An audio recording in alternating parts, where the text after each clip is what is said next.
saya, yaitu tentang kerajaan Islam. Jadi di sini saya akan menjawab yang pertama, yaitu sebutkan 3 teori masuknya Islam ke Nusantara. Yang pertama ada teori Gujarat. Teori Gujarat mengatakan bahwa Islam pertama kali masuk ke Indonesia berasal dari Gujarat sekitar abad ke-13 Masehi atau berasal dari India Barat. Yang kedua ada teori Persia. Teori Persia mengatakan bahwa Islam pertama kali masuk ke Indonesia yang berasal dari Persia atau Iran sekarang. Yang ketiga ada teori Arab. Teori Arab mengatakan bahwa Islam pertama kali masuk ke Indonesia sekitar abad ke-7 yang berasal dari Arab atau Mesir. Lalu saya akan menjawab pertanyaan soal nomor 2, mengapa Islam mudah diterima? Islam mudah diterima karena cara beribadah yang mudah dan cara masuk ke agama Islam yang sederhana dan cara beribadah yang mudah. Jadi di sini saya akan menjawab pertanyaan yang ketiga, yaitu titik nol Islam di Nusantara.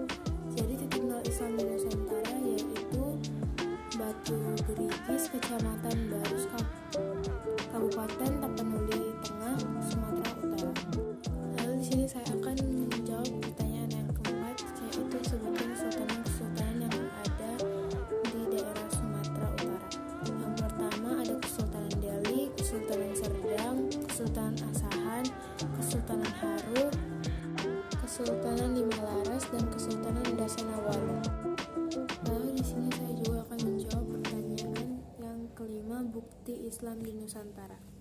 Bukti adanya Islam di Nusantara yang pertama ditemukan batu nisan Sultan Malik Al-Saleh yang wafat pada 17 Zulhijjah 831 Hijriah atau 1297 Masehi di Pasai Aceh. Lalu bukti yang kedua juga ditemukan sebuah batu nisan makam Maulana Malik Ibrahim di Gresik, Jawa Timur. Lalu di sini saya juga akan menjawab pertanyaan dari soal nomor 6, yaitu proses Islamisasi melalui bidang pendidikan, yaitu dengan cara membangun pesantren-pesantren di Nusantara yang mengajarkan tentang ajaran Islam. Di sini saya juga akan menjawab pertanyaan soal nomor 7, yaitu proses Islamisasi melalui proses perkawinan, yaitu para pedagang-pedagang dari luar yang menikah dengan wanita-wanita pribumi atau penduduk kerajaan.